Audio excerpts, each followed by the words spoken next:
तो देवियों सज्जनों, नर्मदा का आंचल, विंध्याचल, सतपुड़ा का अरण्य और सुदूर मैदानों तक बहती नदियों का संजाल जब भूगोल की इबारत में बंधा तो 1 नवंबर 1956 को इसका नामकरण मध्य प्रदेश के रूप में किया गया। तब से अब तक इस हृदय राज्य को कई राजनीतिक नेतृत्व मिले। चुनौतियां भी राह में बनी रही, लेकिन इस सूबे की शक्लों को संवारने के लिए सदा सक्षम नेतृत्व आगे आता रहा। संयोग से इस वक्त मध्य प्रदेश को कैसे जुझारू, गतिशील और अनुभवी अधिनायक का नेतृत्व मिला है। नए संकल्पों के साथ जो विकास की नई इबारत लिखने की हुमस अपने भीतर संजोए है, लेकिन अकेले नहीं, सबको साथ लेकर उन्नति के सुनहरे क्षितिज की ओर आगे बढ़ने का हौसला उस शख्सियत के पास है। जिक्र मुख्यमंत्री डॉक्टर मोहन यादव का। मध्य प्रदेश के स्थापना दिवस के इस गरिमामय समारोह में उनकी उपस्थिति निश्चय ही इस राज्य की नई उम्मीद, नए सपनों की दस्तक है। आइए माननीय मुख्यमंत्री जी से सुने आज विशेष रूप से आप सबके लिए उम्मीदों का संदेश। उनसे निवेदन है, आप सबकी साक्षी राज्योत्सव और उसी के साथ साथ दीपोत्सव, दीपावली की हार्दिक हार्दिक बधाई, शुभकामनाएं। इस कार्यक्रम में यशस्वी सांसद मान्यवर वीडी शर्मा जी, हमारे अपने बीच राज्य के मंत्री खेल एवं सहकारिता श्रीमान विश्वास सारंग जी, राज्य की मंत्री बहन कृष्णा गौर जी, हमारे आज के गोवर्धन पूजा के पूरे अभियान के संरक्षक और लगातार अभियान चला रहे पशुपालन मंत्री श्रीमान लखन पटेल जी, इस अवसर पर यशस्वी विधायक पूर्व प्रोटेम स्पीकर श्रीमान रामेश्वर शर्मा जी, माननीय विधायक बैरसिया माननीय विष्णु खत्री जी, हमारे माननीय सांसद और पूर्व महापौर श्रीमान आलोक शर्मा जी, पूरे मंच के लिए बजाओ ताली, तो जोरदार बजाओ, लहरे के लिए बजना चाहिए पूरे मंच के लिए। क्या महापौर और क्या सभापति और हमारे भाजपा के अध्यक्ष, एक बार पूरे मंच के लिए जोरदार तालियां।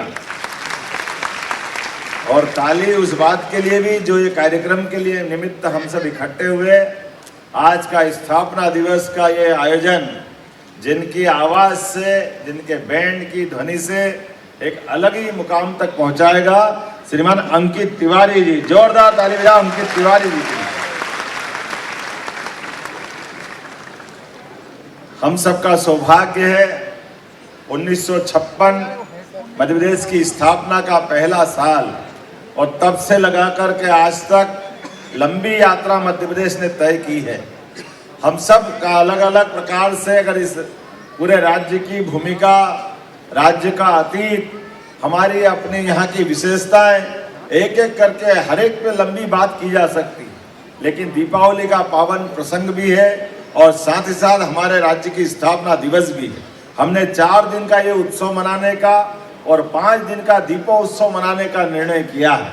मैं आज के इस अवसर पर खास करके हमारे अपने इस राज्य में जिसकी अतीत की गौरवशाली लंबी गाथा है, हमारे लिए सौभाग्य की बात है, हमारे मर्यादा पुरुषोत्तम श्री राम अयोध्या से चल कर के वनवास काल में सर्वाधिक समय अगर कहीं गुजारते हैं तो मध्य प्रदेश में चित्रकूट के धाम पे गुजारते हैं। मध्य प्रदेश का अतीत भी इतना गौरवशाली है, यह हमारा सौभाग्य है। और भगवान श्री राम ने 2 भाइयों के बीच दुनिया के कई सारे देश के उदाहरण होंगे जहां राज्य की हड़प नीति के आधार पर, स्वार्थ के आधार पर नाना प्रकार से उस स्थान को कई कई कारणों से जाना जाता होगा, लेकिन ये इतिहास में मध्य प्रदेश की धरती पर है।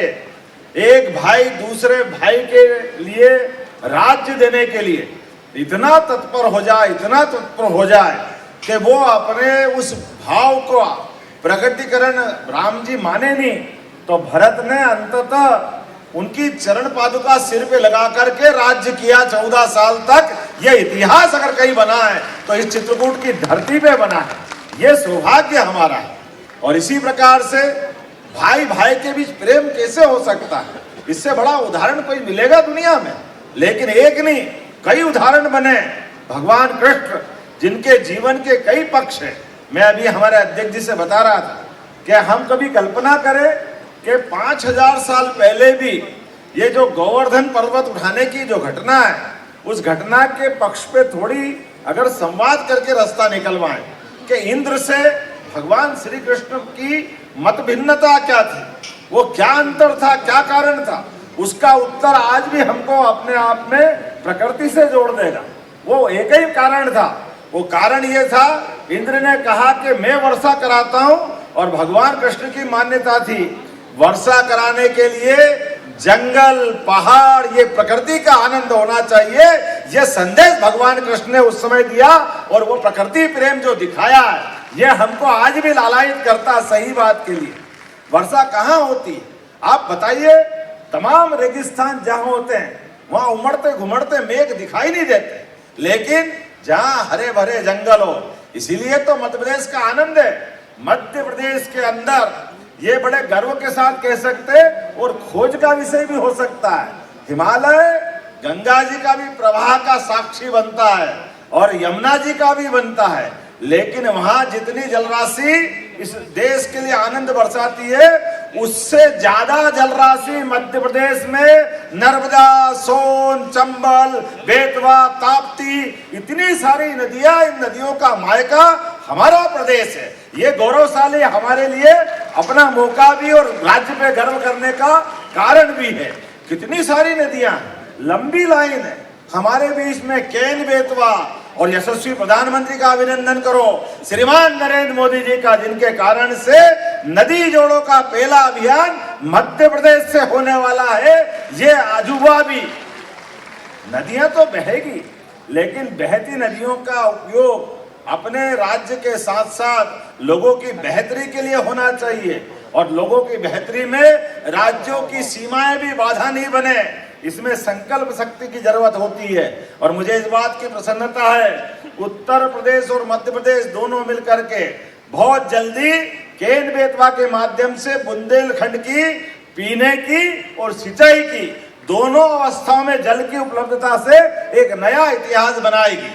मुझे कहने में थोड़ा अटपटा लगेगा, लेकिन 20 साल से पार्वती, कालीसिंध, चंबल, इन नदियों के मामले में मध्य प्रदेश और राजस्थान के आपस की टकराहट ने पूरे क्षेत्र में काफी कष्ट दिए, लेकिन मुझे प्रसन्नता है अब हमने तय किया सरकार बनने के साथ ही कि राजस्थान और मध्य प्रदेश दोनों राज्य की नहीं देश की बेहतरी के लिए हमने एमओयू किया है और 70,000 करोड़ की नई योजना बनाई है। जोरदार अभिनंदन करो हमारे दीपावली के अवसर पर इस शुभ संकल्प का। कहने के लिए तो बहुत कुछ कह सकता हूं, अपने इस राज्य में किसी बात की कमी नहीं है। लौह अयस्क में नंबर 1 पे, अपने देश ने क्या अपने राज्यों को अलग अलग स्थान दिया होगा, लेकिन मध्य प्रदेश में हमारी क्या क्या भूमिका है, कितने प्रकार से कह सकते हैं। लेकिन सरकार बनने के बाद भौगोलिक हमारी जो रचनाएं हैं, प्राकृतिक रचनाएं हैं, इनके साथ साथ प्रशासनिक भी सुदृढ़ीकरण के लिए 55 जिलों की सीमाओं का पुनर्सीमन आयोग हमने अपनी सरकार के गठन के साथ बनाया है कि अलग अलग राज्यों के अंदर जो अलग भौगोलिक सीमाओं के कारण से जिले की, संभाग की, तहसील की रचनाएं बन जाती है और वो विकास में बाधा खड़ी करती है। यशस्वी प्रधानमंत्री के आशीर्वाद से हमने 68 साल बाद लेकिन ये निर्णय किया है कि 55 जिलों की सीमाएं बदलेंगे, हमारे संभाग की सीमाएं बदलेगी, लेकिन विकास के मामले में सरकार कोई कोर कसर बाकी नहीं रहेगी। कहाँ 2005 तक 5 मेडिकल कॉलेज थे, आज हमें इस बात का गर्व है। अभी परसों दिन धनतेरस के दिन यशस्वी प्रधानमंत्री के माध्यम से 3 मेडिकल कॉलेज के लोकार्पण के साथ 20 मेडिकल कॉलेज आज हमारे पास हो गए। ये 15-20 साल में 15 कॉलेज और आने वाले 2 साल के अंदर 8 प्राइवेट मेडिकल कॉलेज सरकारी, अर्थात 20 और 8 28 और 12 पीपीपी मॉडल पर, अर्थात 40 मेडिकल कॉलेज, अर्थात 33 मेडिकल कॉलेज 20 साल के अंदर करने वाला एकमात्र राज्य मध्य प्रदेश बनने वाला है जो चिकित्सा सुविधा की नई सौगात देगा। ऐसी एक नहीं कई सारी बातें कह सकते हैं, लेकिन आप और हमारे मन में आज तो अपने राज्योत्सव का आनंद छाया हुआ है। अंकित तिवारी जी की पूरी टीम आई हुई है, उसका आनंद हम लेंगे। तो आज के इस अवसर पर पुनः आप सबके प्रति शुभकामना, दीपावली की मंगल कामना, बधाई, बहुत बहुत धन्यवाद। भारत माता की जय।